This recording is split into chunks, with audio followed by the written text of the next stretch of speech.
Hey, welcome to the Micheaux Mission, 2 Men, 1 podcast, every black film ever made. My name is Len, a.k.a. the Bat Tribble.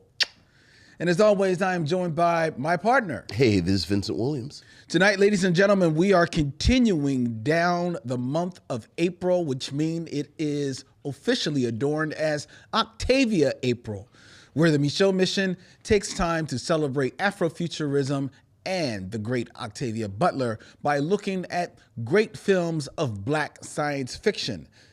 Last week, we watched The Creator, which starred John David Washington. Yes. This week, we are watching his daddy do his thing from 2010 in the Hughes Brothers, The Book of Eli. Yes. Vincent's selection for this stop on the Micheaux Mission.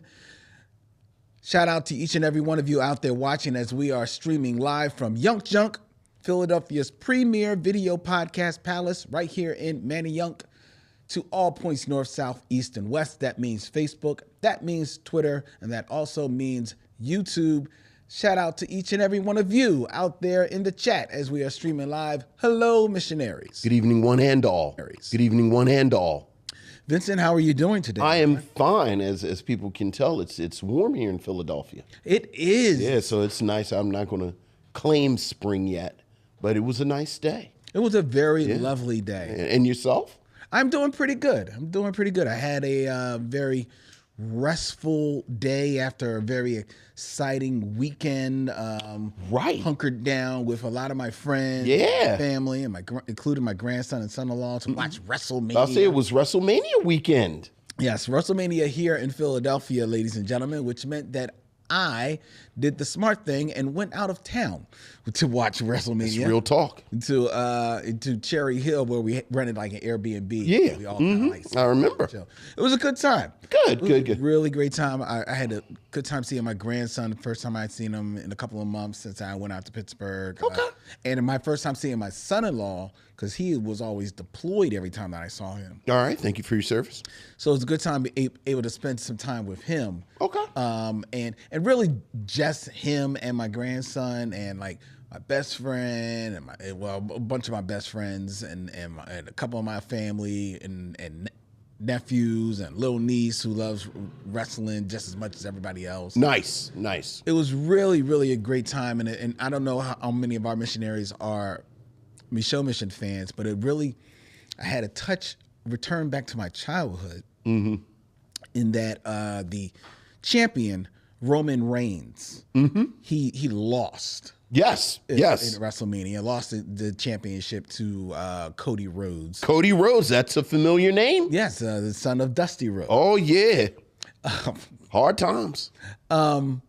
But Roman Reigns had the longest. I had no idea of this. Had the longest reign of champion. Okay, which extended over 4 years. Okay, all right.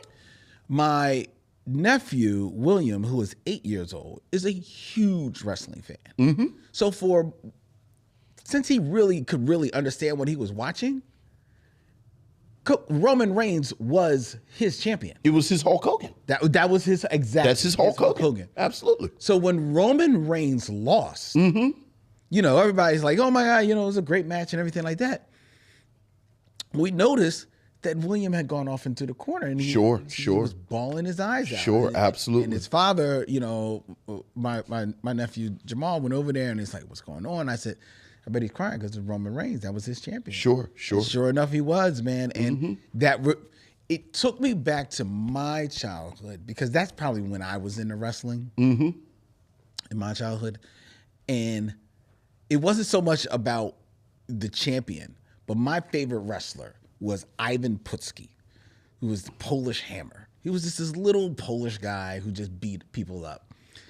And every time I would watch wrestling on Saturday afternoon, he would win a match. Sure. And then just around the rise of Hulk Hogan starting to percolate a little bit. Sure. Ivan Putski is in the ring against some guy, but he's like the big bad guy of wrestling. And this guy beats Ivan Putski to a pulp. Okay. And I was like, I was bawling my eyes out, especially because after that, Ivan Putski, who had been around for years, was no longer like a star. So he just became like the guy that got everybody over. I was like, oh, this is not fair. Sure. And that's kind of woke me up to what wrestling was really all about. So I felt for William in that moment. Now, I don't want to do too much down this rabbit hole, but like I'm one of the people that really start watching wrestling during the Vince McMahon reign. Okay, so during the Hulk Hogan. During the Hulk Hogan and because Ivan Putski is definitely a little bit before that. Right. And if you know anything about wrestling, you know part of the Vince McMahon thing is he basically centralized it. Like, you know, like there are all these regional wrestling Took all the best situations. People. Yep. Were you a fan before McMahon? Like, was there a regional kind of Philadelphia wrestling circuit that you liked? I think there was a circuit, but I was definitely a fan before McMahon really centralized it. Okay. But his wrestling was still my wrestling. Okay. Because there wasn't if there was a Philadelphia centralized thing, they didn't have a TV presence. Okay, which was going to be my next question. Right. So was it on like local? Yeah, TV? like the Philly wrestling didn't get a TV presence until ECW, which was much years later. Sure. So, okay. I'm at this. Was there a Baltimore kind of deal? Well, I was not a that was not my nerddom. Yeah. Like what I was about to say is as seasoned nerds, like we've traveled these nerd lands. We've been around long enough to know that there's different types of nerditry. Amen. And while I only, I do what I do, I have respect for other, and I love the stories and the lore, and I know enough about wrestling to know that it is a pre and post Vince McMahon era. Yeah. And so I was just curious if I had stumbled into somebody who... No. Okay. All right. Fair enough. Well, excellent. Glad it was a good time. How was your weekend, Vincent? Great weekend. We actually went and saw The Wiz. Really? Yeah. In New York? In New York. Yeah. On Broadway? On Broadway. Yeah, it is in the previews right now. And my daughter Camille is a Wiz person and got us on some kind of list. And they're doing the previews, and we went, and it was spectacular. Wow. Like spectacular. Now the Wiz, the Wiz, which just like you said, it's in previews. Isn't Wayne Brady in that? Wayne Brady is the Wiz. Okay. Deborah Cox plays Glinda. Okay. And then it's a Broadway cast. Okay. And it is directed by Shel Williams, and then it has some additional dialogue and sort of language by Amber Ruffin, the comedian, writer, Amber Ruffin, and it was spectacular. Really? Like I, in full disclosure, I had medium expectations. Really? Yeah, I mean, it's well, first and foremost, I am unapologetically a Wiz the movie guy. Yes, you are. So, the fact that it's just on stage and this, that, and the other. And part of what made it work so well is that they kind of embraced the stageiness of it. Like I think when you think about, or at least me, because again, I saw a high school production of The Wiz, but I've never seen it on stage. So when I think about the Wizard of Oz stuff, you're thinking about the movie. I think about the Wizard of Oz. I think about The Wiz, and then I did see Wicked. Okay, which was a big. So I think intrinsically, the Wizard of Oz is like a big kind of Cecil DeMille production. And so I wasn't prepared for, frankly, the level of intimacy that this production had. I think at any given point, maybe there were 15 people on stage. Oh, wow.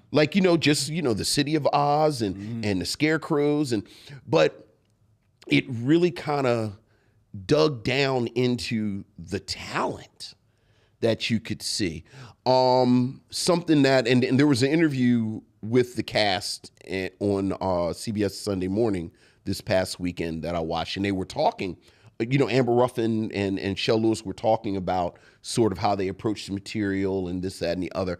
And one of the things that they talked about is, and frankly, I think they picked this up from the movie, that when you think about The Wizard of Oz and frankly, the sort of traditional way The Wiz is created, it's like Dorothy is young. And then she's got like these three, old men, weird uncles, basically. Yeah. And, one of the things that changes the dynamic in the movie is that Diana Ross is basically Piers. Yes. And she's actually older than Michael Jackson. So that it's almost like a group of friends. And in this production, the cast is closer to the age of Dorothy. So like they're all kind of young. And it really has this kind of pop dynamic. So they play them young. They play them young. They play them young. And then, it's this wonderful sort of dialogue about, you get a little background, like they all talk about, the Scarecrow, the Lion, and the Tin Man all talk about they have families. Oh, really? And part of this curse that Eveline has put on them is separating them from their families. That's a lot more fleshed out. Yeah, it's a lot more fleshed out. But the set design, the costumes, one thing they do, you think about The Wiz, it's always like this kind of exaggerated New York. Yeah, cityscape. They kind of move it to New Orleans. Ooh, that's smart. So that's smart. Right. So I cannot recommend The Wiz enough. So moving it to New Orleans, they lean on that. They lean into it like it's this wonderful moment. Like, for those of you who aren't familiar with The Wiz, when they get to Oz, there's this wonderful, the color is green. And in the film and in versions, like just from what I've seen on stage, they almost play it like a disco. Well, with this, they kind of do that. And then The Wiz comes on and says, yeah, that's nice, but can you do something? Can I get a little something extra? And then they do some New Orleans bounce. Nice. And they kill it. Nice. So it was spectacular. Wow. The Wiz. The Wiz. I have been wanting to see that. And I remember when I went to see Pearly. Yeah. Thinking like, oh man, I gotta go see The Wiz when it comes out. And it kind of like just got lost in something. Sure. To hear that it came up. Sure, because, look, I think I'll speak for myself. I think you kind of think, all right, you've got like the legendary Broadway one and everything with that. You've got The Wiz, the film. And it's like, I'm good. Like I got The Wiz. And every single cast member did something to make the role their own. Which is smart because... It's very smart. Because you talk about the legendary Broadway run, which was back in the 70s. Yeah. And you're talking about the film, which was back in the 70s. Yes. So now you're talking about 50-year-old productions. 50-year-old productions. And one of which, if you weren't there live... You really weren't there. Right. You didn't see it. Maybe you own the album. Right. But as much as that tries to approximate, it's not the real deal. And the movie, your mileage may vary on the movie, but it's still a 50-year-old movie. Yeah. But this is a story with historic music in it that is worthy of being something that is there for everybody. Yes. Everybody should have their Wiz. And there's certainly there's a vibrancy, there is an energy. This is not a period piece. This is not a museum installation. Okay. Like this is a Broadway show. And it's sort of like the thing. To be clear, I was surprised at how good it was just because I didn't know how the material was going to translate. Like at this point, I'm never ever surprised at how good the performers are at a Broadway show. Because you got to figure like it was 500 people in the room. fighting to the death. That's right, for this role. Mm-hmm. So like, dude came out, and now I'm the Tin Man, and there's 499 dead bodies in that room. Yep. Somebody see to that. Yep. And of which 100 of them probably are as good as this person. Right. He was just a little quicker on the draw. Exactly. Right. Exactly. You know, they just didn't have that fastball that day. You know what I mean? So shout out. Farrell Blackwell is asking in the chat, wasn't there a live version of The Wiz from a few years ago on television? There was. Now, see, I was trying to see, that was, right, my mother used to say, if you don't have nothing nice to say. Yes, there was. Yeah, you're correct. Moving on. So check that out. Thank you. All right, ladies and gentlemen, we're going to dig right into the show. And that means we're going to start off hearing from you, your emails, or as we like to call them, missives from the missionaries. So what else is going on, Lynn? We have emails, Vincent. Ooh, missives from the missionaries. Ooh. Ooh. Ooh, missives from the missionaries.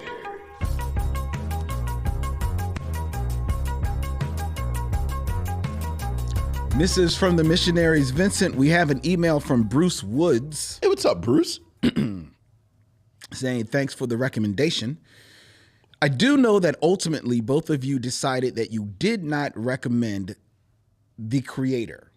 Yes. Our review from last week. Yeah. Bruce continues, I just wanted to let you know that based on your critique, I am sitting here watching this film. Oh, okay. So much detail went into your criticism and analysis of the film, I became intrigued with it. So I sit here watching a film that I would not have prioritized on my viewing calendar. Wish me well. I mean, it's not a bad film, Bruce, you know. Quick points.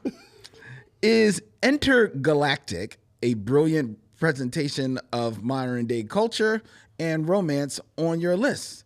I'd love to hear your take on this. Are you familiar with Intergalactic? I am. I don't know. It's the Netflix animated film with Jessica Williams, who I go to immediately because I love Jessica Williams, and one of them little rap boys. One of them little rap. One of them. I am fully embracing my middle-aged black man status. One of them little rap boys. Okay. Look it up. So missionaries, who am I talking? Intergalactic. It was a cartoon, and it was on Netflix a few years ago. It's a romance. I actually have heard really good things about Kid Cudi. Kid Cudi. It's Jessica Williams and one of them little rap boys. Kid Cudi, who I wouldn't necessarily say is one of them little rap boys. Hey, if you made music after Enter the 36 Chambers, you one of them little rap boys. It's a whole lot of little rap boys then. It is. And why is the music so loud? Look, write this down. Bobby Womack. Go ahead. Put on some Bobby Womack. Now you got something. We got something. Okay. All right. I think I did hear about this movie. I didn't see it. Yeah, it's supposed to be good though. Yeah, I just haven't gotten around to it. I didn't see it. And I really like Jessica Williams. All right. Well, then maybe it might find its way. Also, on the subject of is it a black film, Bruce continues, the Australian film Rejoice, that centers around three Aboriginal sisters from the late 90s who reunite after the death of their mother. The film does combine stuff we've seen before, mirroring other films that feature disparate family members coming together, the one that stayed home, and the racial issue that they experience. Lastly, I'm starting a begathon regarding your podcast. A begathon. Ooh, begathon. All right. I realized that I don't have anyone who I can discuss topics such as Len hate. That's a whole subject, apparently. It's a whole subtopic. To have like a wiki. Stuff that Lynn Webb hates. You know what? I know someone is actually working on a Wikipedia page for the Micheaux Mission. If I see a Len hate subtopic, it's going to be me and you, bruh. Things Lynn hates. or whether Origin read more like a documentary reenactment than a screenplay. Ooh. Keep up the great work, Bruce Woods. Thank you, Bruce. I will say I'm not familiar with that Aboriginal film he's talking about. Rejoice, no. Yeah, but it sounds interesting. Definitely does. Yeah. All right. Thank you, Bruce. Got another email from Erica Washington. Hey, what's up, Erica? I'm a longtime missionary, but this is my first time writing to you. I believe I've listened to at least 80% of the episodes, and I've recommended your podcast to many people over the years. Thank you, Erica. Appreciate that. Thank you. As a fellow podcaster who hosts 2 shows, Sticky Note Conversations and American Dreams, Reproductive Justice. Okay. Nice. Right on. So I can appreciate the amount of work and time that it takes to produce a weekly show, and y'all have been doing it for years. Amazing. I'm so appreciative of your review of Origin. Okay. The movie was profoundly moving and taught me a great history lesson. I immediately went out and purchased the book Deep South, written by the young couples portrayed in the film. Nice. I'm a huge fan of anything Ava DuVernay does, but the creativity it took to get this film produced and shown is a story in itself. Yeah. Very true. Yeah, absolutely. As I was searching through episodes, I didn't find a review of 1001 starring Tiana Taylor. I saw this at the theater and was so moved by her performance and the entire story. I would love to hear what you both think. If you ever decide to pluck a guest host from the Missionary Stand Club, put me in, Coach. All right. Thanks for your commitment to this show and making me laugh consistently, Erica Washington. Thank you, Erica. Thank you, Erica. We really appreciate that. And I invite you, missionaries, to check out both of her podcasts, Yeah. Sticky Note Conversations and American Dreams Reproductive Justice. I did not get a chance to check out American Dreams. I did check out a little bit of Sticky Note Conversations. I have to return because I have stuck a note that I like this podcast. So I have to check it out. And I've not seen Tiana Taylor's 1001. but I've heard nothing but good things about it. I have heard great things list. about it. It is more than on the list, Vincent, because Erica has given me an opportunity to let you know, ladies and gentlemen, that we are, as we have sprinkled in there, we're on our way to episode 400 of the Micheaux Mission. And I will announce right now, as Vincent looks at me with dead eyes, ready to kill me, that episode 400 has been booked and will be, in fact, 1001, starring Tiana Taylor. And joining us for that review will be longtime missionary fan and frequent host here on the Micheaux Mission, our good friend Dorian Missick. Dorian Missick will be joining us for episode 400. Oh, yeah. As we sit down to review 1001. So, very much looking forward. It's been good seeing him too. You know he's on the circuit. I know because of Shirley. Yeah. So it'll be really great to sit down and talk with him. And actually, it'll be the first time in a long time sitting down and talking with him. Like, let's be honest, seriously about a movie. I know when you said it's so weird because it's always like the last few times we were sitting talking about Dolomite. Yes, which is awesome. But yeah, that'll be a good time. It'll be a very good time. So we're looking forward to that. Yeah. So that is tentatively scheduled to hit the airwaves in June. Way things work. I don't want to put out the date just yet. Look. But the episode 400. Y'all saw me looking at it. I was like, ooh, Lynn, it's early April. Hey, I booked it already. You got to get the man early. Look, I hear you. Ooh. You got to put it out there. All right. But thank you. Thank you, Erica. Thank you, Erica. Appreciate that. We have another email, Vincent. This is from Corey P. What's up, Corey? Black Directing School is the subject. Hi, Len and Vince. I hope this email finds you well. It did. It did. I remember one episode you guys crafted an ideal criteria for black films for people to see. If you are either new to black cinema or an overall fan of black movies. Listening to that one episode prompted me to think about black directors and craft imaginary classes for people who want to check out black cinema since they've never watched any black movies before, wanting to pursue a career of filmmaking, or fans of black cinema in general. What would that look like? And what would be, or who would be, the black directors and classes you would like to see happen? Examples are Spike Lee, pushing the envelope and incorporating motifs into film. Ernest Dickerson, cinematography. Barry Jenkins, masculinity and black love in a modern landscape. Cheryl Dunye and Dee Rez, black LGBTQ plus representation. Carl Franklin, neo-noir in black movies. I think that's a good one. Leslie Harris, black girlhood in films. Comedians wanting to direct for the first time. Can't wait to hear your thoughts from a fellow missionary, Corey P. I think all of those are actually really strong. Corey hit a lot that I would hit. He did. Cheryl Dunye and Dee Rez about black LGBTQ representation is good, but I would push back on that a little bit, especially in regards to Dee Rez.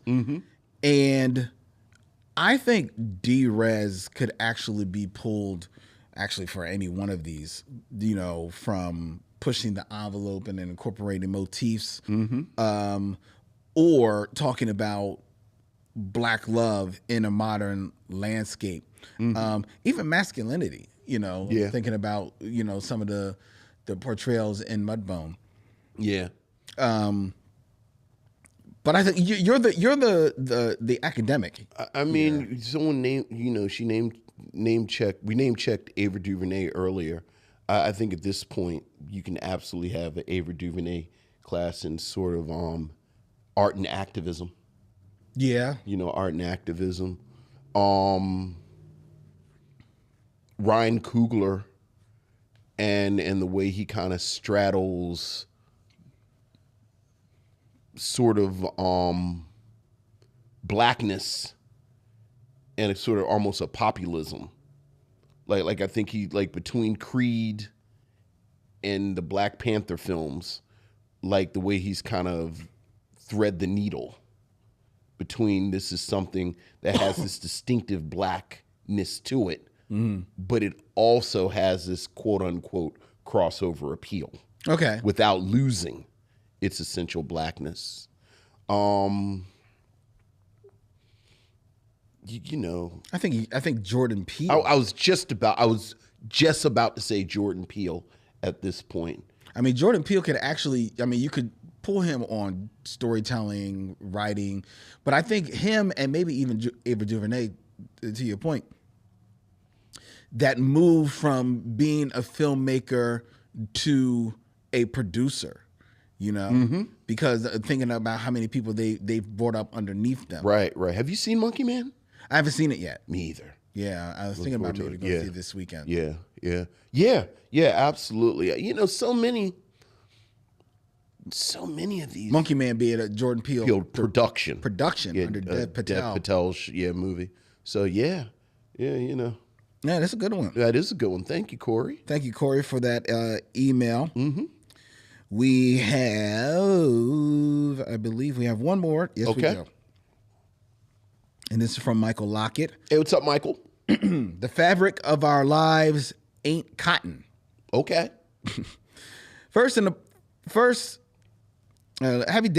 Happy live stream day, gentlemen.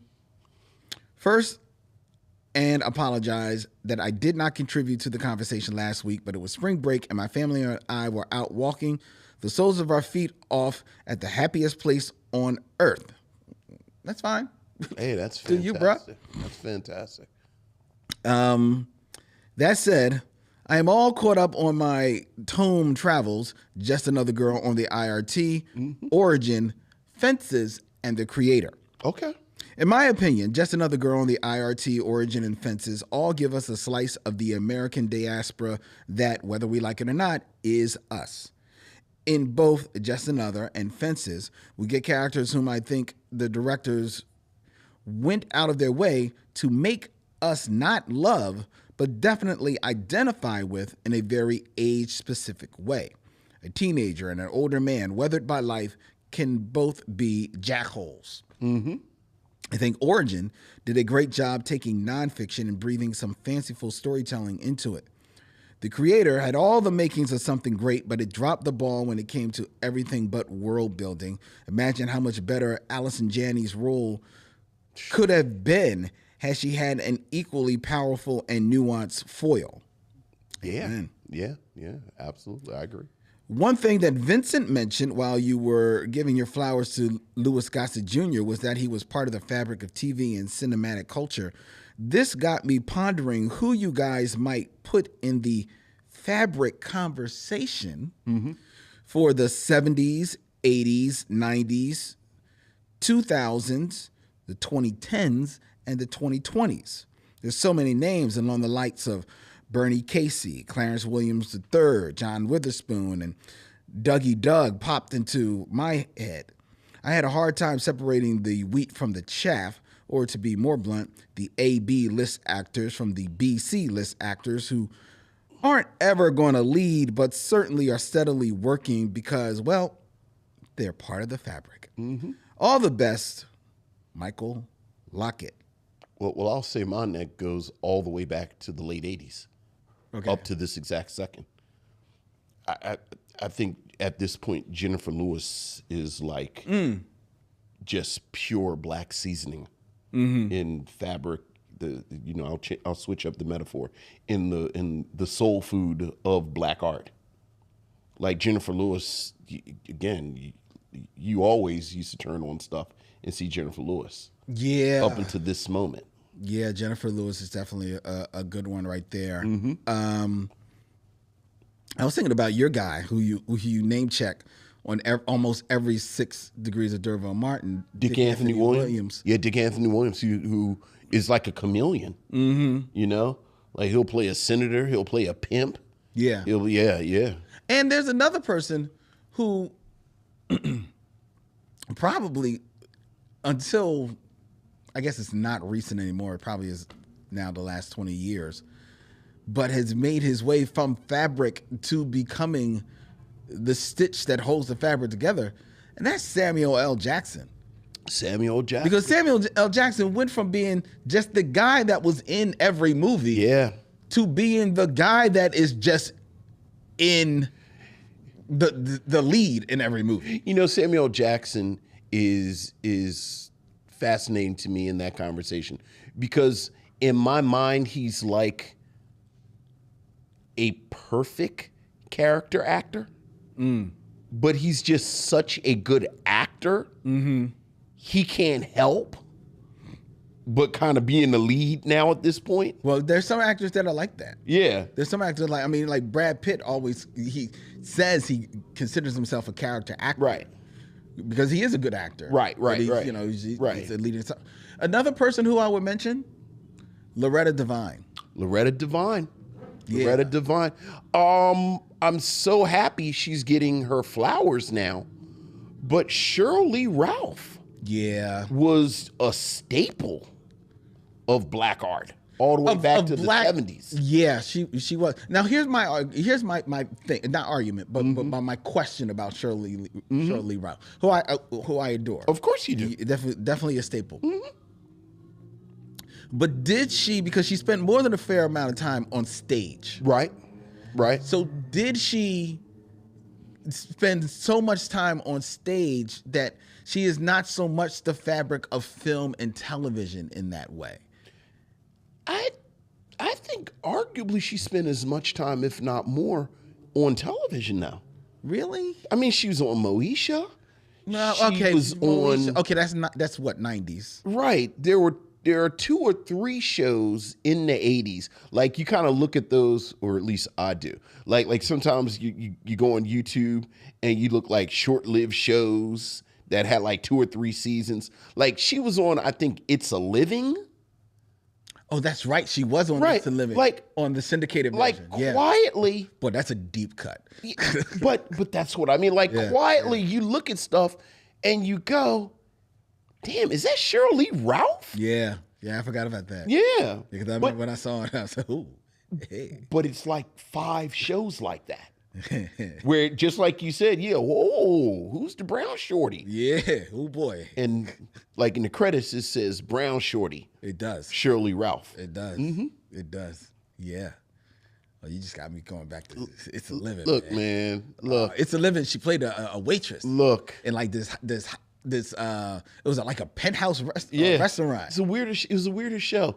I think the conceit was these were women with jobs. Yes. It's 1982 and the women's movement's passed, and now women have jobs. Women have jobs. They've been able to get credit cards on their own for 5 years now. Women have jobs. Women have jobs. It was nothing but young Alice. That's all it was. Well, Alice, the conceit was she had gotten a divorce. Oh, that's true. That's right. That's right. Because Alice don't live here no more. Making my way because I don't have no husband. Okay. All right. And I gotta raise We're going down this theme song boy alley. on my own. We're going down theme song alley. Let's not do I'm gonna that. be a waitress because I don't have a husband because I'm divorced. And then One Day at a Time would come on afterwards, which had the exact same Premise. You had the exact same premise. high concept. Yes. She's a This is woman. it. She don't have a husband, and she got 3 kids. This is it. What's she gonna do? She don't have no husband. Got to go get a job. Oh my God. I love One Day at a Time. Look, man. I did love that show. Look, I did like that show. Look, you know what? Okay. And you know what? What was I reading? Like I was reading something. Like I was reading this essay on sort of pop culture and social movement reflected in the pop culture. Okay. And like we've been talking about this sort of reaction to the women's movement.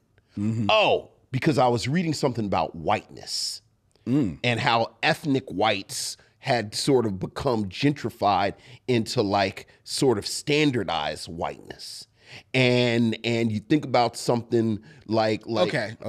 so you think about something like there was this whole wave of shows like Angie, and it was like a million shows like Angie where like it was an ethnic white woman, like, oh, she's Italian, oh, she's Irish, and she marries like waspy dude. Yeah. And then hijinks ensue because the wife has an ethnic family.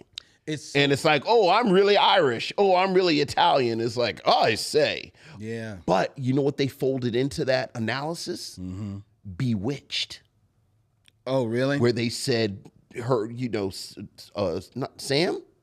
Samantha, yeah. Samantha being a witch was sort of a metaphor of ethnic whiteness and sort of her trying to balance all of that. But yeah, it was a really interesting time, the early mid 70s into the 80s. That's interesting because there was actually a show, and I'm trying to find it. It was a show starring Meredith Baxter Birney, when she was married to, at the time, David Birney, the actor David Birney, right?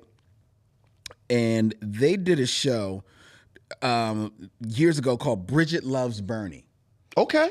That was a hit for one season, but it got taken off the air Because the premise of the TV show was that she was Catholic and he was Jewish. so he was the ethnic. Right. And when you said it, and I was like, wait a minute, that sounds like he's Jewish. Yeah. You can't have an ethnic man. This was like late 60s, Right, early 70s. right. And people, it was Right, a hit. right. But too many people started railing The against it. woman can be ethnic, but the dude has to be quote unquote And this was regular. probably right before they realized, okay, Right. yeah, we got right. You can't have it couldn't be no Italian dude with like Doris Day, which is what makes I Love Lucy so radical. Oh, well, yeah. Yeah, well, one of the many things that makes I Love Lucy so radical. I know. And timeless. Yeah, and timeless. But yeah, Cheryl Lee Ralph was always kind of in the mix in these shows, and like she was the black girl in it. So, But you touching on Alice and One Day at a Time, especially One Day at a Time, gives me a segue to ask you: okay, Have you seen the Netflix trailer for the animated reboot of Good Times? I have. And what are your thoughts on this reboot? My mother told me that if you don't have anything nice to say, you shouldn't say anything. This is what I will say, all jokes aside. A, it's a trailer. Fair. B,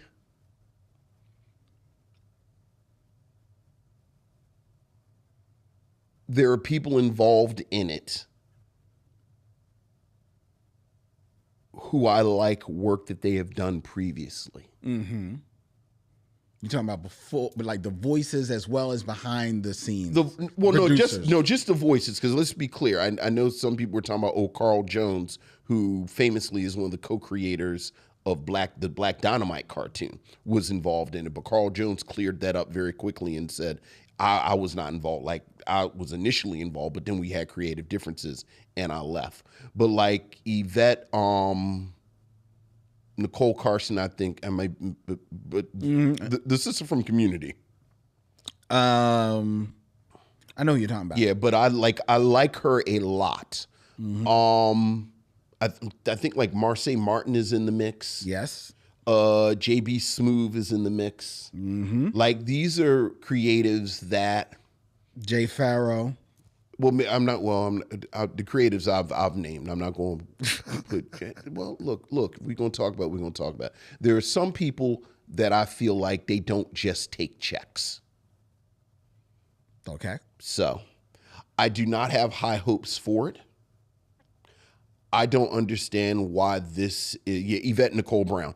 I don't understand why this is the project that people decided to focus their energy on. And I will say this.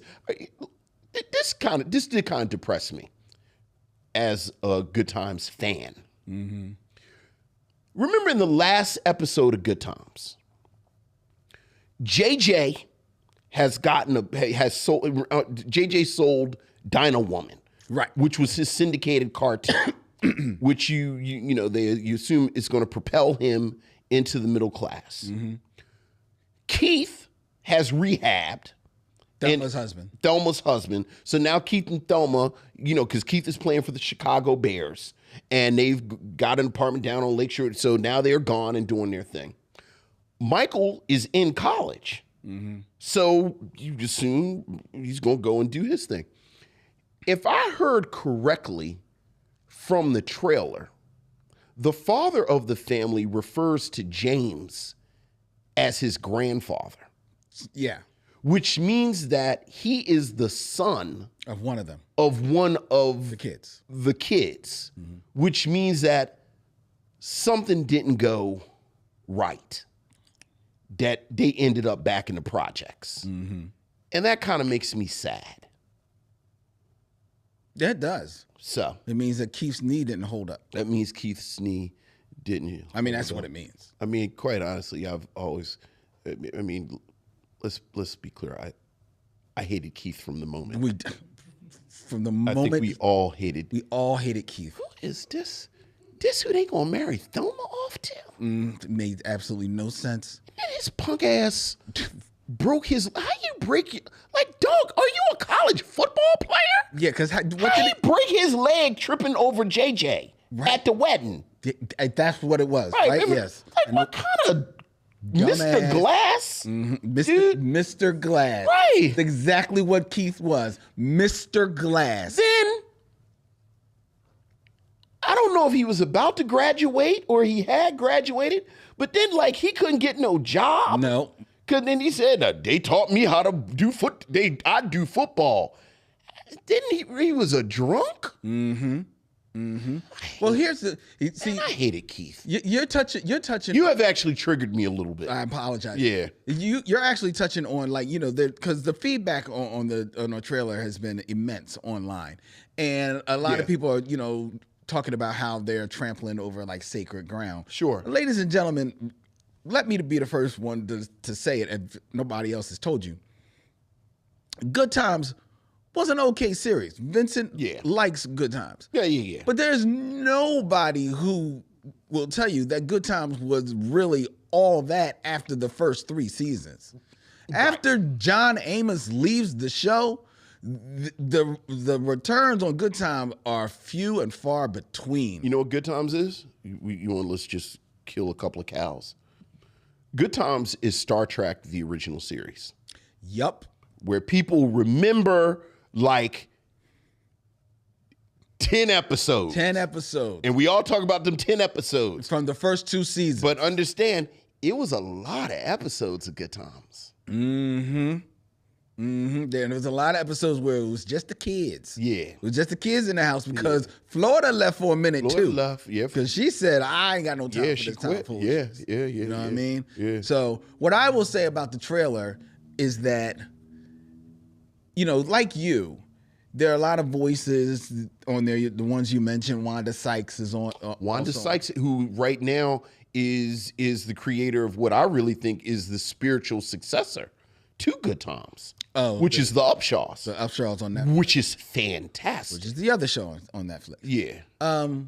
But there are, there's some people behind the scenes who, you know, at least you would think maybe have good intentions. Right. Nothing else. And some sense.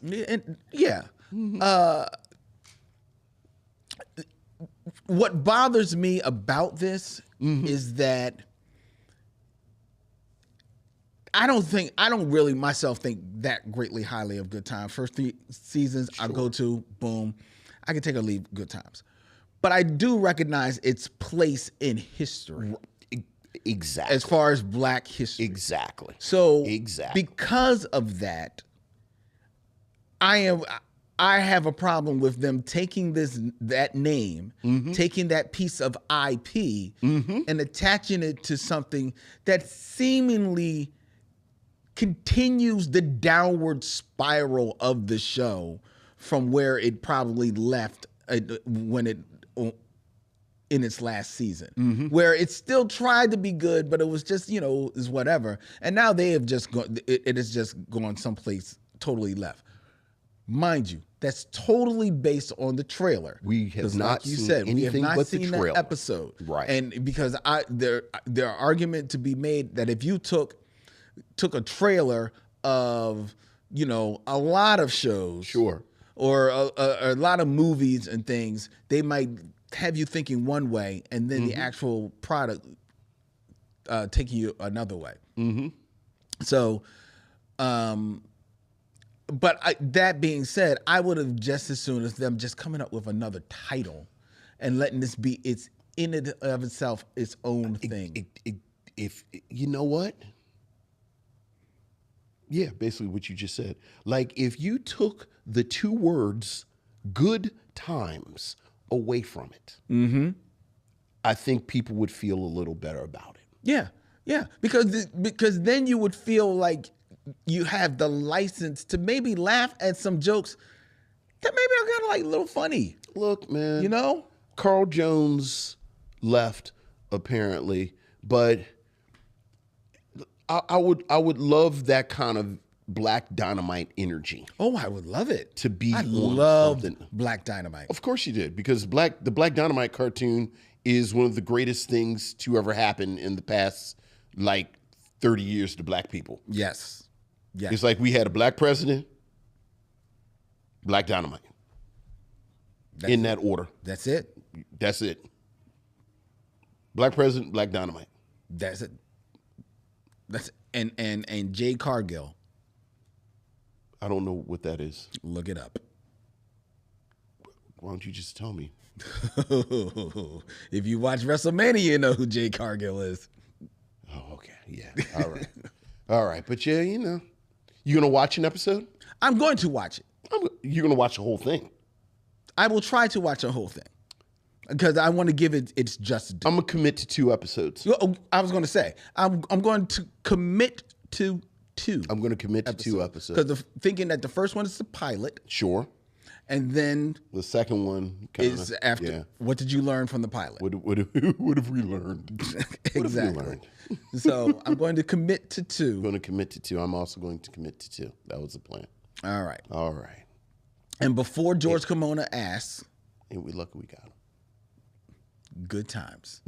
Before you ask George Kimona, we are not going to be talking about Star Trek Discovery right now. We have promised that at the end of the season, we will do a total deep dive on this season of Discovery and the show in general. Yes. Okay? So, cut you at the pass, my brother. All right. All right, let's continue on with the show, ladies and gentlemen. There is no top 5 tonight. No top 5.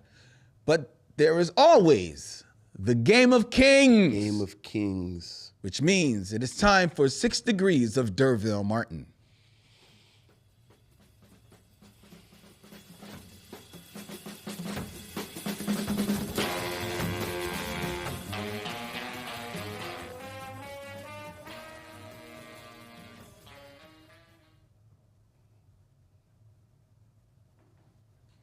Six Degrees of Derville Martin, ladies and gentlemen, where I give Vincent 2 actors and he has 6 films or less to connect them to Derville Martin, that man from the 70s whose legend lives on in the 80s, the 90s, the 2000s, the 2010s, and here. And here forever. In the 2020s.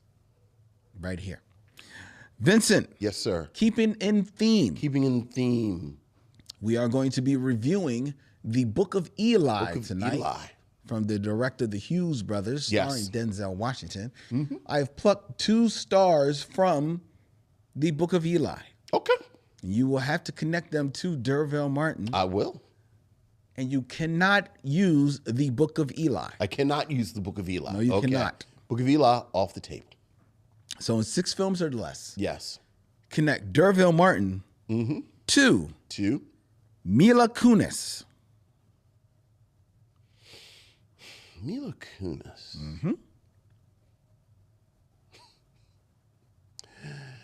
This is so lowbrow. Like, I know she's probably in something better than this, but I'll just go ahead and say Derville Martin is in 5 on the Black Hand Side with Dick Anthony Williams, who is in Mo Better Blues with Denzel Washington. We can't go back to Book of Eli, however, but Denzel Washington was also in Devil in the Blue Dress with Jennifer Beals, but I can't use Jennifer Beals to go back to the Book of Eli either. No, you cannot. But he was also in Devil in the Blue Dress with Don Cheadle. Okay. And Don Cheadle was in Boogie Nights. Yes. With Marky Mark. Yes. And Marky Mark was in Ted with Mila Kunis. I forgot she was in Ted. I wasn't thinking that one. Yeah. Spoiled again by the great brain of Vincent. Yes. And the fact that he has this space for lowbrow humor. Can I tell you how ashamed I am? Do you know I barreled through the Ted prequel series? Really? Like 2 days. Because you liked it that much? That dumb ass show made me laugh so hard. And I felt bad about myself. It was lowbrow, kind of 12-year-old humor. But boy, Seth MacFarlane's deep voice coming out that little bear, saying profane things. That was everything you wanted. It just cracks me up. Everything you wanted. Look, I am ashamed of myself how much I like Ted. You know, Seth MacFarlane is one of the producers on the Netflix Good Times. Yes. That tracks, actually. It does. Yeah. It does. All right. All right. Very good, Vincent. Yeah. All right. Next. In 6 films or less. Connect Derville Martin to another star from the Book of Eli. Michael Gambon. Michael Gambon. This is a little bit of a cheat because I kind of knew you were going to pull him and I didn't know who he was. But then I saw he was in all them Harry Potter movies. So I'll get to him. Now, when you say a Harry Potter movie, you got to say the full name. Harry Potter in the deathly haunts.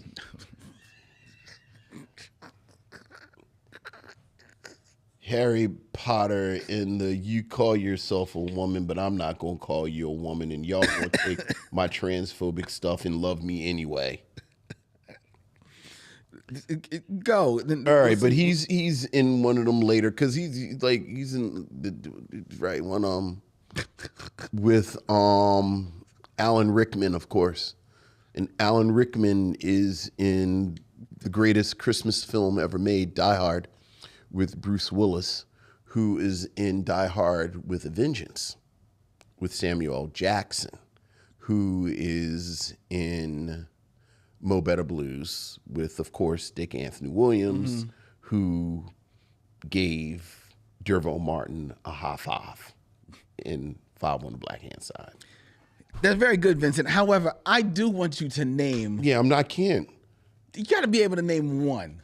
Once you got past Sorcerer's Stone, I stopped paying attention to the names of the movies. Harry Potter is a grown-ass man.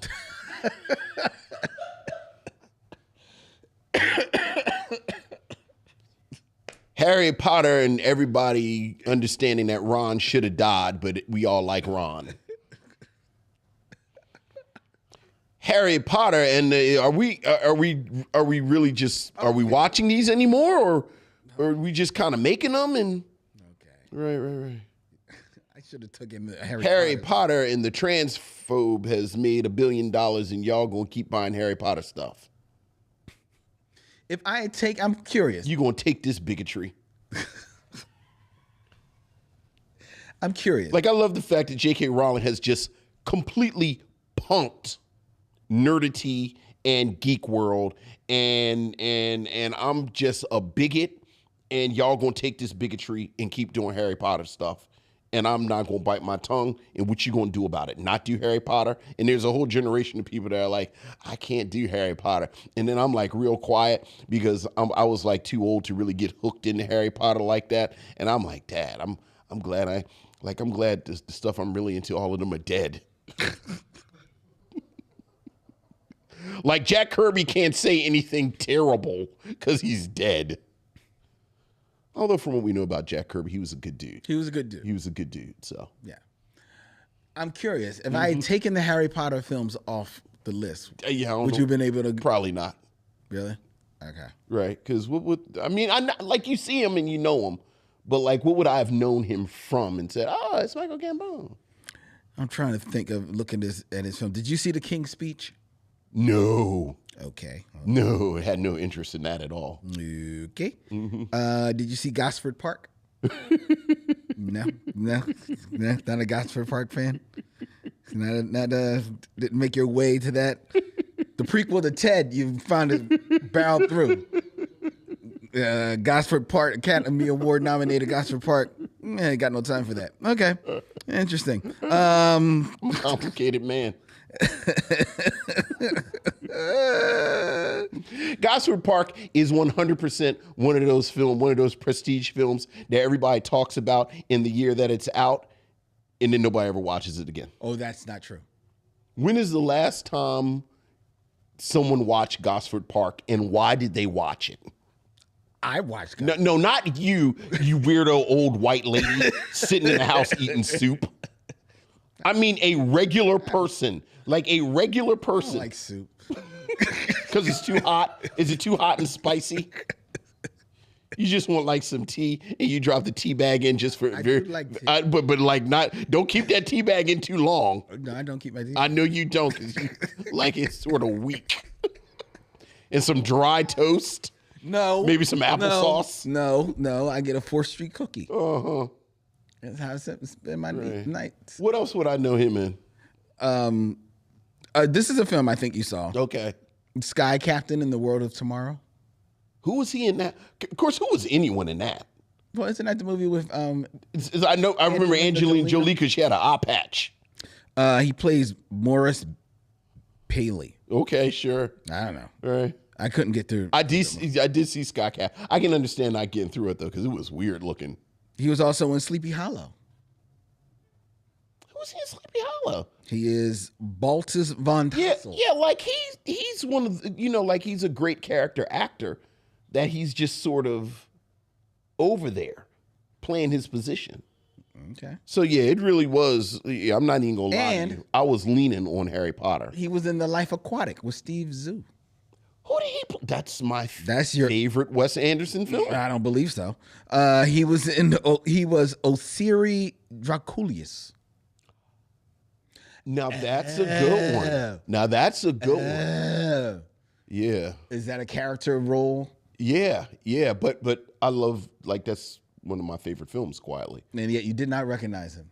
I didn't. I did. Well, I forgot. I don't think about him. He's in the same year that he's in a Harry Potter movie. Okay. You should be ashamed. Yeah. Okay. I'll learn to live with it. I'm sure. All right. All right. And Layer Cake. He was in Layer Cake. I never saw Layer Cake. Layer Cake is a good movie. I hear that. It's a good movie. Yeah. It's not as good as Gosford Park. Oh, sure it is. I honestly, okay, let me tell you this. For Christ's sake. Let me tell you this, Vincent. Yes. Bear with me. Yes, please tell me about this period piece, prestige film. Vincent. Sure. Vincent. Bunch of baby boomer white people. I believe that you will like Gosford Park. That's Gosford Park. Because it's very important. Because at his heart, it's a murder mystery. Mm-hmm. It's a murder mystery. And Helen Mirren is in it. Oh. Clive Owens. Oh. You like them. I do, but come on. Who else is in it? Who else very prestigious? Look at Clive Owens trying to make a prestige film. Who else is prestige in it? He's good at what's this young boy's name? Oh, Sir. Not Ryan Gosling. Sir Pippington. Sir Pippington. Chauncey. Sir Pippington Chauncey. No. Of the Scottish Chaunceys. You know, I hate when you do that. Bob Balaban? Okay, that's not I didn't know Bob Balaban was in it. That's not who I was reaching for. Oh my goodness, I didn't know Bob Balaban was in it. That's not who I was reaching for. You should have led with that. Not who I was reaching for. Maggie Smith. Oh, Dame Maggie Smith? Dame Maggie Smith is in there. And a very young Ryan Phillippe. A very young Ryan Phillippe. Yes. It's a good movie. I'm sure it is. Robert Altman wrote and directed it. Mm-hmm. It's a good movie. No, all jokes aside, I didn't. Well, he didn't write it. It was written by the creator of Downton Abbey. Yes, yes. I did not know Robert Altman directed it. It's a very all jokes aside, you should have led with that. Well, okay. Well, we were on Michael Gambon. Yes, but yeah, there is nothing about Gosford Park. You should see it. Yeah. You should watch it. Mm-hmm. I believe you will like it. Yeah, sure.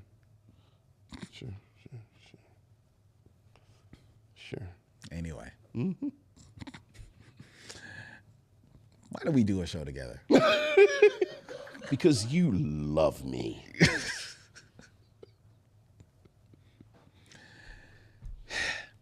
And I love you. Let's get to our review of, what are we looking at? The Book of Eli.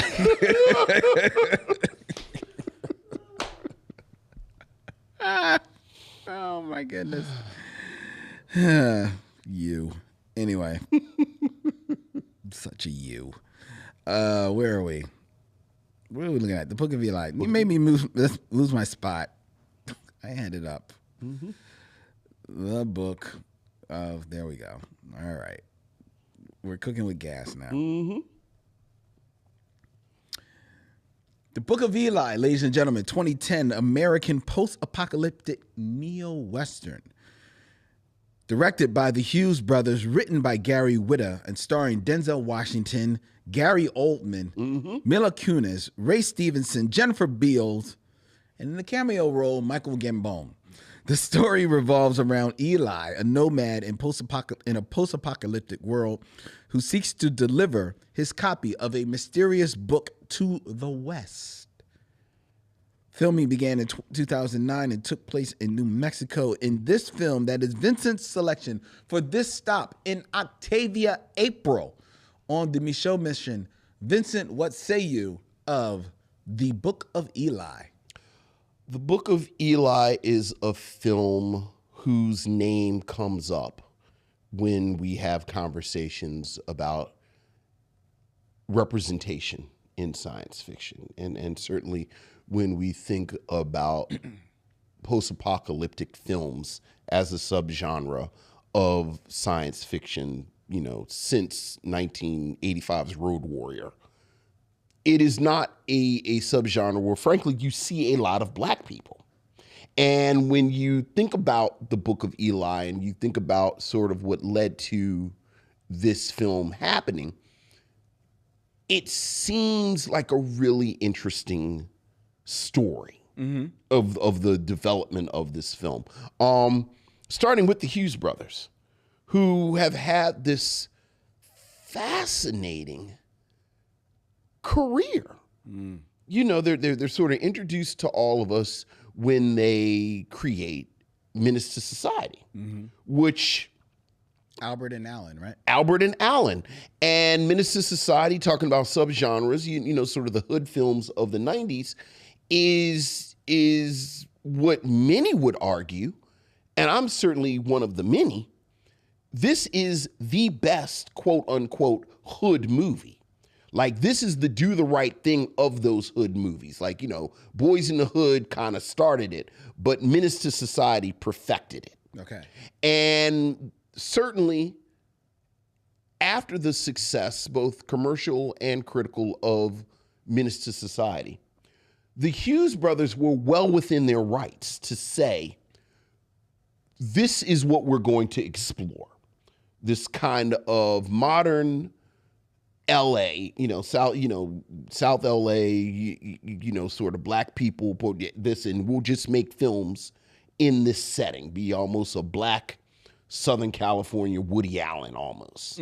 Or Spike Lee. Or Spike Lee, right. And this is where we're going to be.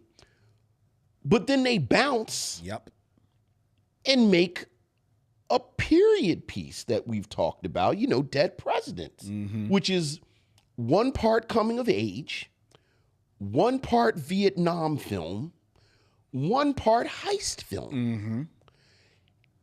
And somehow that works. And you're like, okay, well, that's a little bit of a departure, but all right, I kind of see this connective tissue between these two films. And then the next major motion picture film they make is an adaptation of Alan Moore's graphic novel From Hell, which, if you're not familiar with it, From Hell is comic icon, comic genius Alan Moore's take on the Jack the Ripper story. And did you read From Hell? Not all of it. Yeah. You know why? Nobody really reads from it. Like, it's this brick of a graphic novel. It's like 1,000 pages, and it's like a fever dream where there's conspiracy theory. Alan Moore has moved into halfway being a magician. So he's doing spells and he's doing all this stuff. And most people said that this was unfilmable. And after the Hughes brothers make this film, people continue to say, this is unfilmable. This is unfilmable. And frankly, the film version of From Hell does not succeed at all. No. But it's a really spectacular failure. Yes. Like, you get the sense that the Hughes brothers were trying to do something They're with going this. for it. They took a big swing. They missed, but they took a big swing. So just from these three, somewhere in there, they make a documentary about pimps. Like, they become these filmmakers that you pay attention to the projects they take, because they're sort of all over the place, and you're like, well, there must be something interesting about this if they took this. Then you have this really A-list star, Denzel Washington, in the middle of it. And at this point, he's made Man on Fire. This is after Training Day. So Denzel Washington in action mode is not unique. But Denzel Washington as this mysterious traveler who's adept at these sort of combat martial arts, which, sidebar, you read Denzel Washington performed his own stunts. Yes, he did. That's actually Denzel Washington doing that. And kind of, traveling to the West with this book. It's not really a spoiler because you find out fairly early that it is a copy of the Bible that he's trying to deliver somewhere to the West. And Gary Oldman is playing a sort of one of these small town lords, that you see in these post-apocalyptic films. And much like Denzel Washington, if I haven't mentioned it already, sort of elevates everything. Yeah. Like Denzel Washington sort of elevates whatever material he has because he's Denzel Washington. And the same for Gary Oldman. Same for Gary Oldman. And Gary Oldman is sort of playing this role, and he wants the Bible because he's going to use it to manipulate religion and kind of take over. Rounding out the cast is Jennifer Beals, who is doing okay in whatever she's doing. Not that much. And Mila Kunis, who I always like Mila Kunis. Me too. And I kind of like her energy with Denzel Washington. And this is a film, very well directed. It's kind of washed out, this kind of post-apocalyptic drought. And it's very dusty. It's a lot of browns. It's a lot of grays. But the Hughes brothers are good enough as directors that I never found it a monotonous landscape. Like, it's always something really interesting to see. But I think what this film really stumbles on is a factoid with the script, where the scriptwriter, Gary Whitta, talks about he wrote this script in 6 days. And certainly they brought in a screenwriter to punch it up. When you read about Denzel Washington and the Hughes brothers and Gary Owen and their kind of process, apparently a lot of them contributed to the script as well. But there's never a moment where this script really rises to the level of craft that everyone I just named is capable of, and you see in this. I think this script reminded me, like, every now and then I'll get like a student paper, and it's like a 5-page paper, and it'll be like 2.5, 3 pages of them writing kind of, I gotta do these pages, I get these pages, and then like at the top of page 4, they hit something really interesting. And I always circle like the topic sentence and say, this is where the paper should have started. But you spend all this time kind of spinning your wheels and doing this, that, and the other. And so much of this film is almost like a paint by numbers post-apocalyptic film. Like, if you're going to make a film like this more than 20 years after Road Warrior, you have to add something to it. And so much of the film is just sort of rote. It's dusty. It's the costume. You got some interesting action sequences, but it's not really doing anything until there's a moment. And there's a moment where Mila Kunis and Denzel Washington's Eli go to a house and meet a couple. Yes. And then the film kind of has a bounce. There's because that's Michael Gambon. Michael Gambon, yes. There's a plot detail that comes out. I actually put in my notes. It gets to the point at the end, and Malcolm McDowell shows up, and I'm like, I feel like if you had Malcolm McDowell in your hand, Yeah, maybe you should have played this card a little early. a little early. Yeah, I'll give you that. Like, I didn't know Malcolm McDowell was sitting over on the side. Yeah. So that in the last half hour, it gets the kind of bounce that I wanted for 2 hours. But I have to say, by the time I got to that bounce, I think it was, kind of too little too late. So that I landed on, I wish there was a sharper version of this. So much so that even the plot detail that I'm talking about that makes you kind of re-examine the whole thing. Yeah. I feel like it was the script was too cute for its own good. And maybe that should have been, kind of lead with that. And then you get something that I think is a little stronger than what we end up getting. See, I think I like the idea you mentioning the filmography of the Hughes brothers and going through it, and especially when you land on Dead Presidents and how many movie genres are wrapped up in that one film. The Vietnam, the coming of age, the heist film is all there. It's like they go for their epic movie right there. And one of the things that I'm always fascinated about in regards to the Hughes brothers, and even when you hear about, sibling directing teams like the Wachowskis, is, like who's doing what. Sure. And whose creativity is being served on this film, right?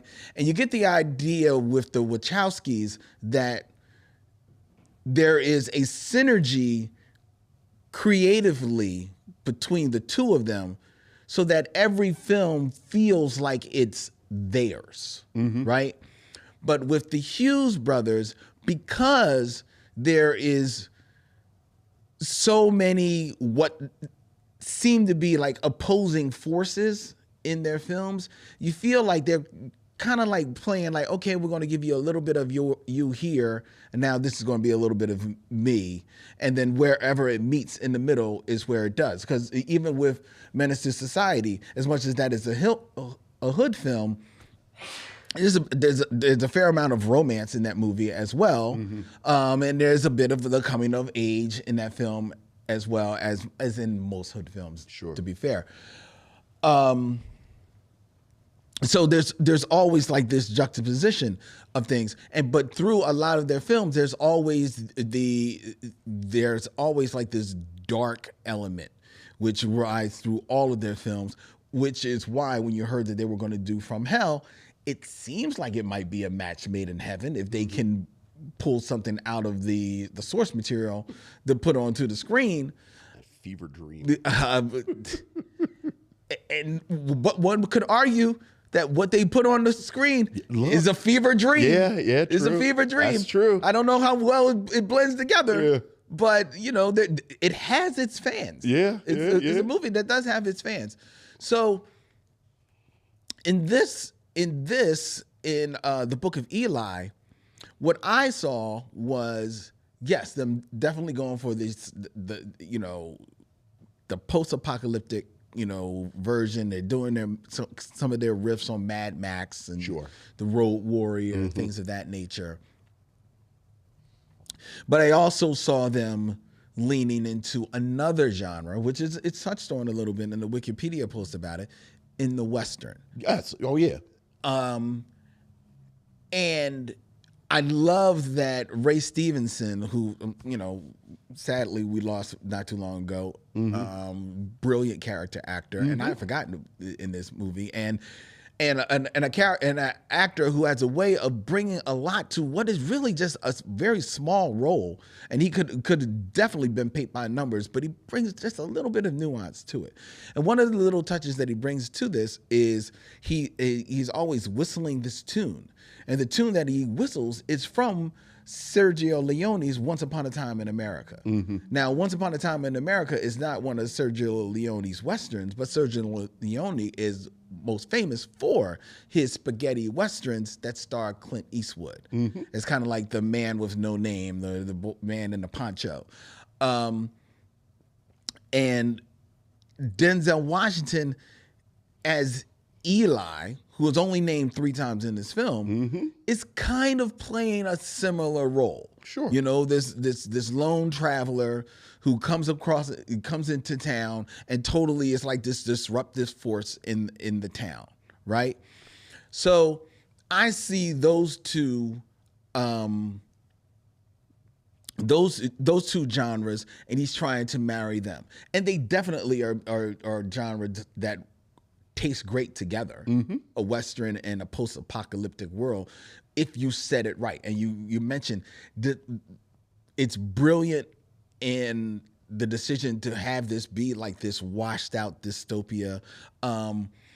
They never hit it over the head as far as what happened. Right. But you see what you can kind of, there are enough context clues, you know, from the nuclear ash that is falling down in the beginning of the film to Denzel or Eli telling Solara, Mila Kunis, about, you know, the story about how the sky opened up and this light came out, which is, you know, is metaphor for nuclear explosion. So those forces kind of like marry well together, which I liked. And in the best of Westerns, to me, the story often is very bare bones. It is just basically, got to do this, got to get to B so I can get to C. And that is very much what this movie is. So then, okay, what is the difference? The difference is the characters. The difference is whether or not you care about them, right? And for me, I found myself caring about them. I cared about Eli. It's not so much that I cared about Eli, but I was with him. Okay. I was as much with him as I am with Clint Eastwood in any of his movies, right? You figuring, you know, he ultimately is going to win, but you just don't know how it's going to look. And that's what happened with Eli. Mila Kunis, I've always been a fan of Mila Kunis all the way back to that 70s show. Sure. Where I just like, she's the one that for some reason is popping for me. And I've liked her in everything that she's done with her, whether it be drama or comedy. I like Mila Kunis. Gary Oldman, forget about it. The man is a beast. Ray Stevenson, come on, I like him. I like everything that is happening in this film, and I also like the idea of marrying in this kind of like poke or of Christianity into this movie without being super over drumming it, you know, beating it on its head, right? Which I like and lean to, for me, a little bit more into Denzel Washington. I think it's very interesting that Denzel is doing this movie after Training Day, after Malcolm X, and Denzel, for those who don't know, and I don't know how many people knew it in 2010, is a fairly Christian man. Yeah, absolutely. Right? So thought about being a preacher, right, publicly several times. So this is one of those movies where, if not the first time, he kind of gets to like extol a little bit of that without, you know, like without putting it as a faith-based movie or anything like that.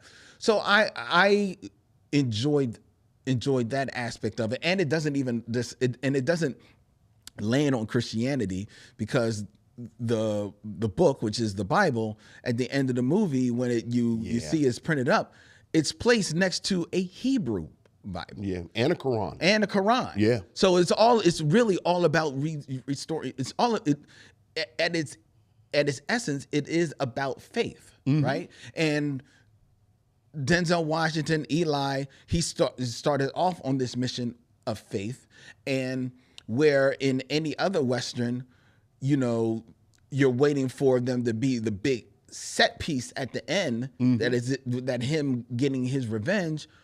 No, he does not go off his path. Stay on the path. That's the message about it, about the movie. And I appreciated that. I saw that as a little bit of a twist, let alone the twist the real big twist that comes at the end, which I guess we won't spoil. We haven't mentioned, so I'm not going to spoil it. So much so that as I'm watching this movie and I'm enjoying it, this is maybe the third or fourth time that I've watched Book of Eli. And I've enjoyed it every time that I've seen it. Okay. But this time, I'm really I'm really sitting there and I'm paying attention to the cinematography, paying attention to the direction, loving everything the Hughes brothers are doing this. As much as I am a fan of Menace to Society and Dead Presidents, this may be my favorite Hughes movie. Wow.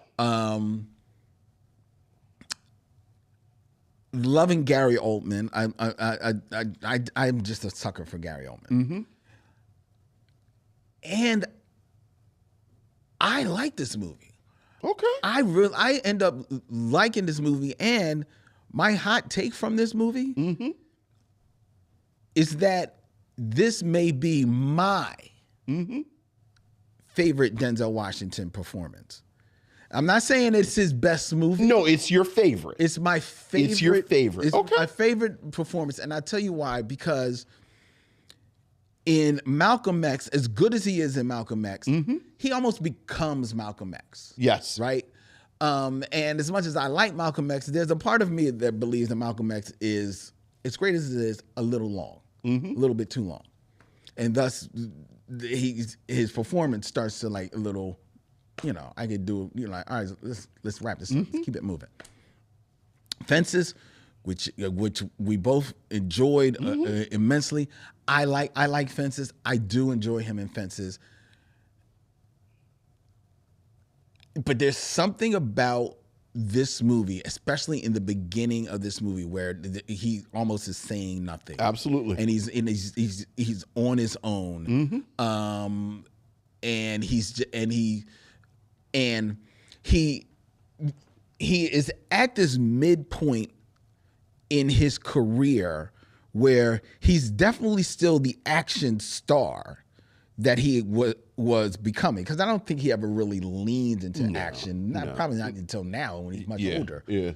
But he still had it in him. And he flexes it. He gets it in when he does everything.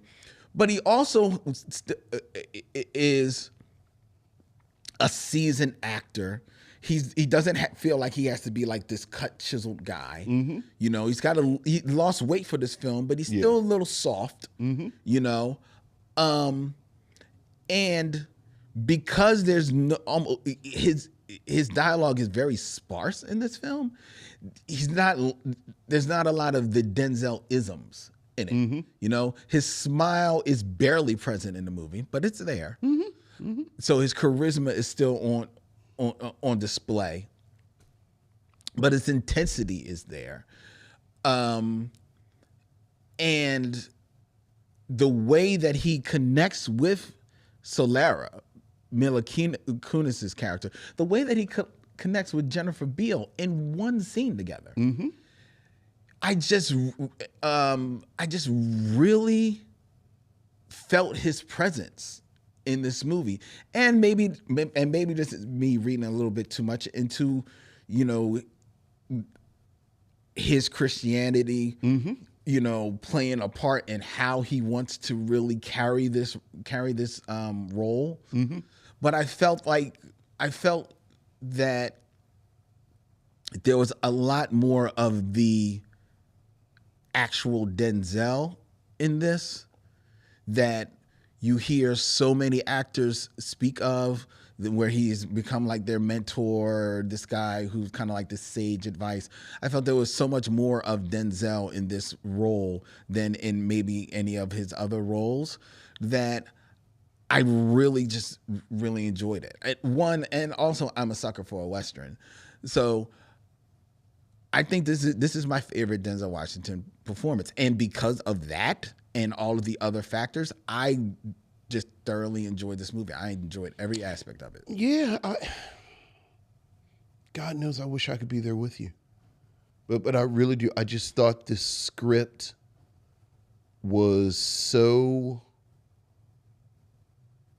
by the numbers. But isn't that every Western? And you love Westerns. No, I do love, but not every Western is like. And certainly, what's your favorite Western? Old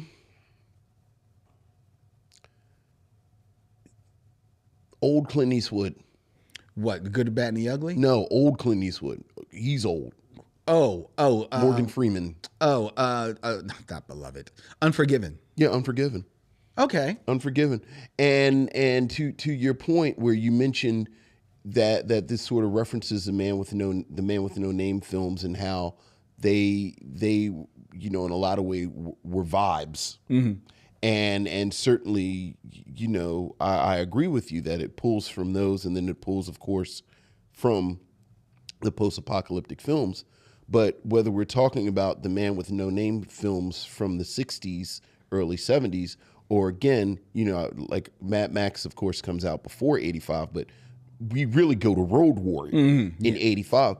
These are both films, these are both examples that are decades before this. Mm-hmm. So that in 2010, and certainly when I watch it today, like in full disclosure, part of the reason that this was underwhelming to me is because something that has happened since the first couple of times I watched it is that George Miller reminded you who he was. Yeah, he comes back with Mad Max Fury Road. Right. And again, something that's by the numbers does not hold my attention. And while I I agree with what you're saying, but I felt like in a lot of ways, everything that you're saying about Denzel Washington's performance, and certainly this kind of interesting moment in his career, because I agree with you that this is the moment he's sort of doing this transition. Mm-hmm. I just don't think it's enough there. As you said, he's got the one scene with Jennifer Beals, and it's a fantastic scene. It's so fantastic that I think another couple of drafts of this script, they may have had one or two more scenes. There are details you talk about the sort of there isn't any detail given to what happened to cause this. But there's not a lot of detail given about a lot of stuff. Right. Like just reading about the film, like I found out this afternoon, where like you, obviously this is like my third time watching it. I found out this afternoon there's a plot detail where people go into places and they have to show their hands. Yeah. I just read this afternoon that this was a reference to cannibalism. Mm-hmm. And that when but it's not a clear connection in the film. Like they talk about it but there's not a clear connection in the film. And I am a careful viewer. Even the twist that we're talking about, like in real time, Dylan and I were talking about the twist and how you can reasonably infer the twist. But there's actually nothing in the script that says that. I mean, look, y'all, the movie came out in 2010. The twist is Eli apparently is blind the whole time. Yes. And the Bible was in Braille. Yes. But even knowing that, there's never a moment in the film where Denzel Washington, they show him listening to things. They do. And Yes, they talk about him smelling things. But he's very much looking at Mila Kunis when he's talking to her. Like, especially when you contrast that with Jennifer Beals' character, who is also blind. Mm-hmm. But she's doing like the blind people stuff. Like she's not looking at things and this, that, and the other. So It's not as egregious as like the Sixth Sense, where, spoiler, Bruce Willis was a ghost the whole time, but clearly his wife was listening to him when they're on the bench talking to one another, and you're like, oh, M. Night Shyamalan cheated. But it's not as sharp as I want it to be. And again, for me, I was frustrated because from the moment they go to the house of the cannibals all the way to the end of the film, there is a bounce. Mm-hmm. There is an energy. I agree. There is where, okay, the Hughes brothers are doing something different than what people have been doing, again, for 2 decades. Like, we've been making these movies for over 2 decades. And if you want to count spaghetti westerns, 3 decades, 4 decades. And again, I think everybody in here elevates the material. But frankly, the greatest grilled, this is probably a bad example because I love grilled cheese sandwiches, but the greatest grilled cheese sandwich on earth is still going to be a grilled cheese sandwich, no matter how good you make it. And for me, that's what it ended up like. This was the most elevated, middling material, but it's still middling material. And again, today it was very difficult because you remember when Fury Road came out, like, it had gotten to the point I couldn't even, like, if Fury Road was on television, I couldn't even turn to it because it mesmerized me. Okay, And I agree. And so you know, but it's not one. It's not trying to do that. It's not trying to. It's as much as we're talking about the Road Warrior and Mad Max Fury Road. It's not trying to be those movies. Okay, it's not. It's trying to be a lot more low key than that. So there's that. As far as, you know, the whole twist of him being blind, I think it is there in the script. I think it does it play 100% fair with the audience? Maybe not, but I don't think it does not play fair with the audience. I think it does. His eyes actually focus when he talks to people. Yeah, but there are things that you have to pay attention and look at. Like there's a moment when, and I paid attention to it. Was a moment where he comes out and he looks up at the sun, but he doesn't blink at all. You know, because he can't see the sun. He does feel with his hands. He does like kick forward to like see where he's walking. You do hear him kind of like clicking, trying to do like an echolocation type of thing. You do see these things happening throughout the movie. There are moments where, yes, he is focusing in or looking in the direction of where a voice is coming at him, right? But that doesn't necessarily mean that he's looking them in the eye. Okay. You know? So I think it does play fair. There was actually even a moment of where he doesn't respond to somebody who is there until they say something. Sure. Because he didn't know they were there. Right. And that was something that I thought kind of happened, and admittedly I did read that, and I was like, okay, I kind of thought that happened, but I just didn't hit rewind.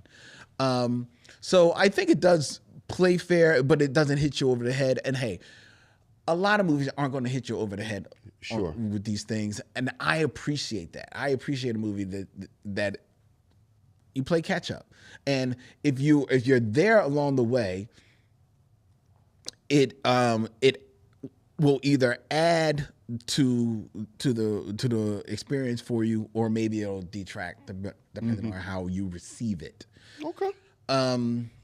But I enjoyed it, and like I said, I am putting the caveat that this is me. I'm not going to say that this is the best Denzel Washington movie of all time. Hey, this is your jam. That's all right. You ain't got to give no qualifier for your jam. But I enjoyed it. Okay.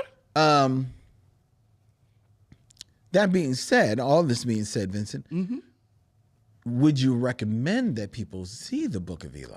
I would not. Really? I would not. I think Denzel Washington has done better work. Mm-hmm. I actually think everyone in this cast has done better work. Fair enough. I think the Hughes brothers have done better work. I think as sort of a post spaghetti western, and as one of these kind of post-apocalyptic films, there are better examples. I do have to say off of the top of my head, like I'm trying to think what is a recent spaghetti. I mean, you know, it's sort of heightened, but I think what's our movie? Netflix, Regina King, and some people I should have named before Regina King. Oh, but I love Regina King. The harder they fall. I think the harder they fall hits the kind of postmodern spaghetti western better than this. And you know, and again, I think if you want something that responds to Road Warrior and what Road Warrior sort of sets up as this subgenre, well, George Miller circled back around and showed you what you can do after Road Warrior. So I like the performances. Mm-hmm. I like the direction. But as far as 2 hours to devote to it, I have to land on I would not recommend it. And you? I would recommend this film. Okay. I would. To your point about the 2 hours, I don't think it's actually is a full 2 hours. What is it, Lynn? 1 hour and 58 minutes? Like I think it's 118 minutes. Oh, okay. Well,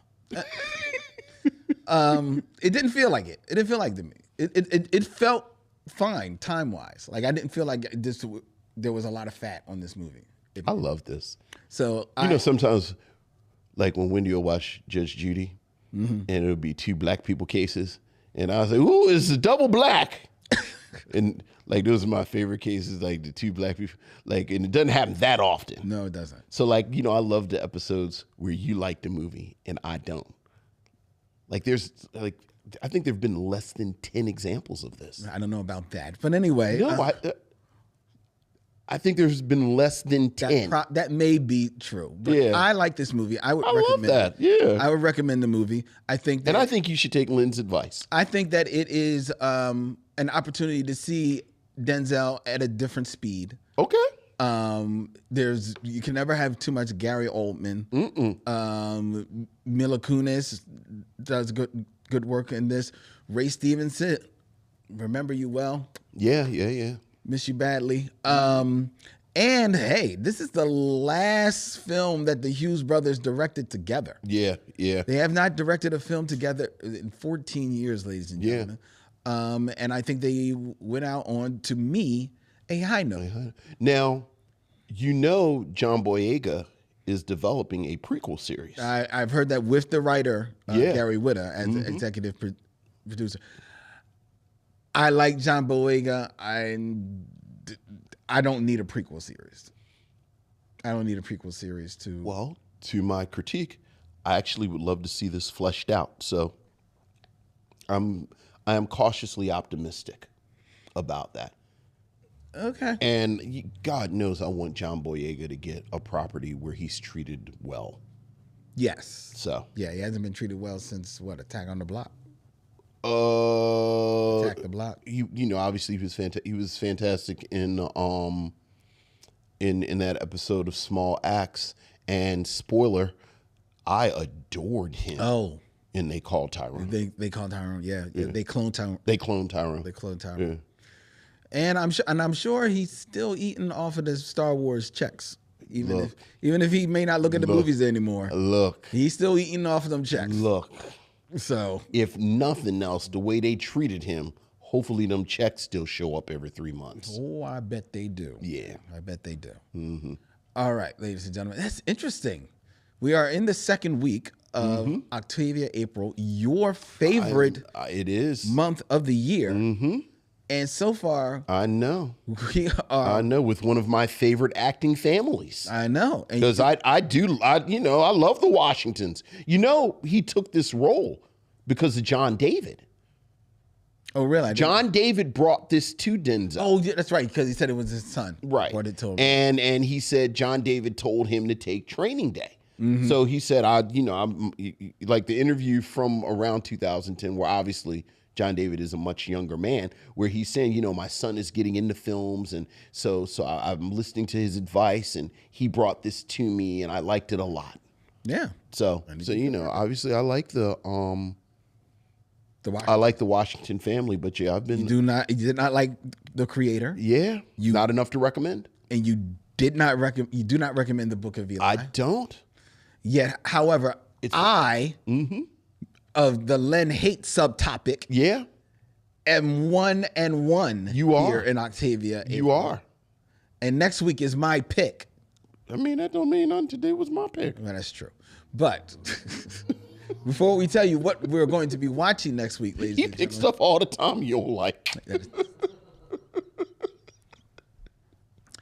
I invite you to tell us what you're thinking, what's on your mind. Email us at micheauxmission@gmail.com. That's MICHEAUX MISSION@gmail.com. Let us know what is on your mind. You can always find us on social media on X, Facebook, as well as on Instagram at Micheaux Mission.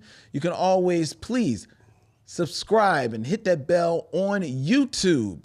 We're a fledgling YouTube channel, but we're trying to get up there, trying to make our way to, I think we're inching closer to 1,500 subscribers, ladies and gentlemen. So tell a friend about the Micheaux Mission, the best movie podcast on earth. On earth? Yeah, I said it. All right. Which streams every Tuesday live from Yunk Junk, Philadelphia's premier video podcast palace, right here in Manayunk. And if you want to have your podcast filmed here at Yunk Junk, email our man Dylan at yunkjunk.com. That's DYLAN at yunkjunk.com. The Micheaux Mission is also a proud member of The Podglomerate, thepodglomerate.com. They make podcasts work such as ours, which will be back next week with our next stop in Octavia, April. It is my turn. And I am choosing a film that I believe is from 2021, if I am not mistaken. That is correct. And is written and directed by a person that me and Vincent actually enjoy a great deal from the world of comic books. John Ridley. Yes. Writes and directs Leslie Odom and Cynthia Erivo in Needle in a Time Stack. A lovely piece of Afrofuturism that will be up for review next week here on the Micheaux Mission. Until then, he's Vincent, I'm Len, and in parting we say, we'll see you when it's time to meet again.